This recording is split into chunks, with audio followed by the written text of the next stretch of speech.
मैं ही बिहार का अगला मुख्यमंत्री बनूंगा, ये दोस्तों आरजेडी नेता तेजस्वी यादव का दावा है।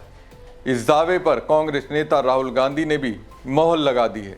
अब तेजस्वी यादव खुद को बिहार के सीएम के तौर पर देख रहे हैं। ऐसी स्थिति में बीजेपी उनके सपनों को हकीकत में तब्दील होने से रोक ना दे, जैसे कि 2020 के विधानसभा चुनाव में हुआ था। सबको लग रहा था तेजस्वी यादव इस बार तो बिहार के मुख्यमंत्री बन ही जाएंगे, लेकिन मतगणना स्थल पर अचानक से खेल हो गया।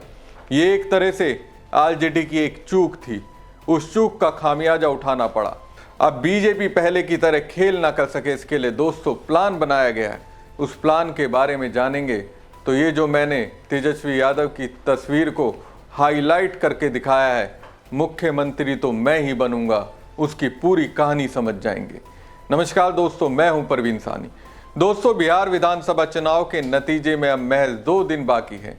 11 नवंबर को अंतिम चरण का मतदान खत्म होने के बाद आए अधिकांश एग्जिट पोल ने एनडीए को स्पष्ट बहुमत की भविष्यवाणी की है। 243 सीटों वाली विधानसभा में एनडीए को 133 से ज़्यादा सीटें मिलने का अनुमान है। हालांकि महागठबंधन ने इन एग्जिट पोल को फर्जी और प्लान्ड बताकर खारिज कर दिया। हालांकि 2 अपवाद भी रहे। न्यूज़ पोर्टल जर्नो मिरर ने महागठबंधन को 130 से 140 सीटें और एनडीए को सिर्फ 100 से 110 सीटें दी हैं, जबकि डीवी लाइव ने भी महागठबंधन को 130 से 144 सीटें और एनडीए को 95 से 109 सीटें दी। महागठबंधन ने एग्जिट पोल को सिरे से खारिज कर दिया। आरजेडी नेता और सांसद सुधाकर सिंह ने कहा, भारी मतदान हमेशा सत्ता परिवर्तन का संकेत होता है। हम आत्मविश्वास से कहते हैं कि महागठबंधन आराम से सरकार बनाएगा। एग्जिट पोल हकीकत से कोसों दूर है। सपा अध्यक्ष अखिलेश यादव ने एग्जिट पोल को पहले से तय और फर्जी बताया। उन्होंने कहा, जिसका दाना उसका 2024 लोकसभा चुनाव में भी ऐसी फर्जी एग्जिट पोल आए थे, बड़े बड़े भाजपा नेता हार गए।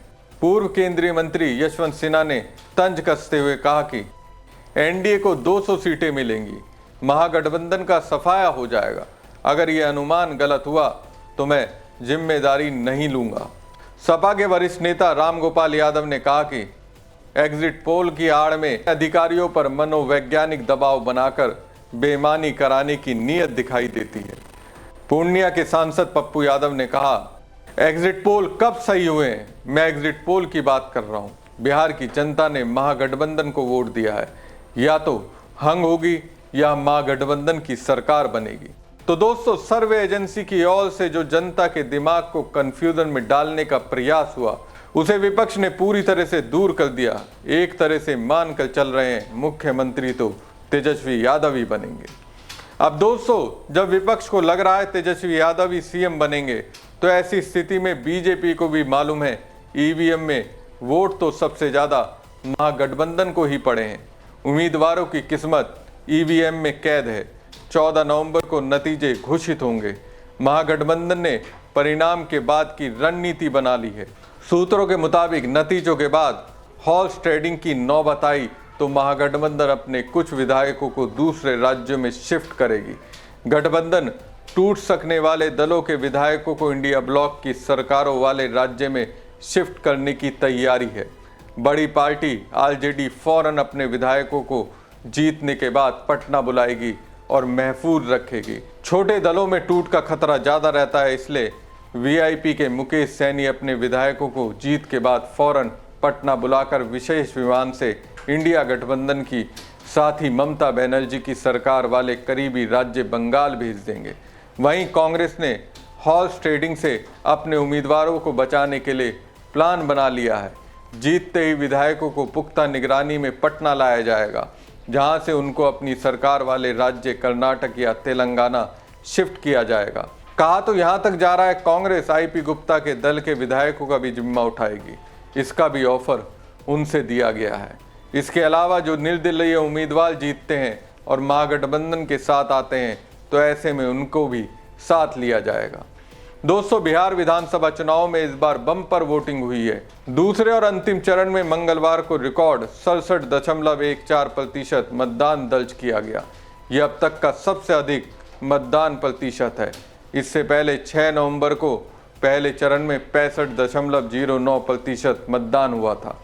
इस चुनाव का एक्स फैक्टर माने जा रहे जन स्वराज पार्टी के नेता प्रशांत किशोर का कहना है कि मतदान प्रतिशत में वृद्धि इस बात का संकेत है कि बिहार के लोगों ने अब एक विकल्प ढूंढ लिया है। नीतीश जहां एक बार फिर सत्ता में वापसी देख रहे हैं, तो वहीं तेजस्वी पहली बार सीएम बनने का ख्वाब देख रहे हैं। नेता प्रतिपक्ष तेजस्वी यादव ने कहा है कि हमने पहले भी कहा था कि 14 तारीख को वोट की गिनती होगी और 18 तारीख को शपथ ग्रहण समारोह होगा। जिस तरीके का फीडबैक हमें मिल रहा है उससे एनडीए के लोगों के होश उड़ गए हैं। तेजस्वी यादव ने कहा कि इस बार एनडीए में आधिकारिक रूप से घोषणा नहीं हुई कि सीएम का चेहरा कौन होगा। यह वही गोदी मीडिया है जिन लोगों ने दिखाया पाकिस्तान में इस्लामाबाद, लाहौर, कराची पर कब्जा हो गया।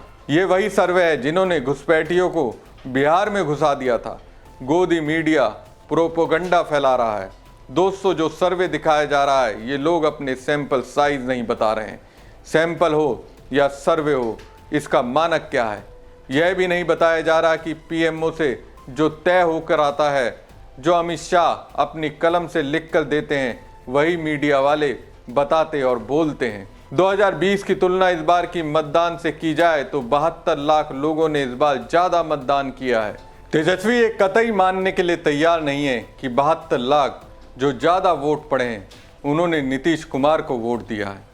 तेजस्वी ने कहा कि अगर 72 लाख को 243 विधानसभा सीटों में बांट दिया जाए तो 29,500 के आसपास हर विधानसभा में वोट बढ़े हैं।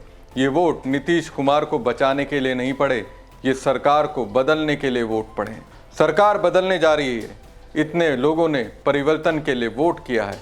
17% लोग सीएम नीतीश कुमार को सीएम के रूप में देखना चाहते थे। प्रशासन के लोगों पर दबाव डालने की जरूरत होती है, उसे बिहार के लोग जान रहे हैं। बिहार की जनता सब समझती है।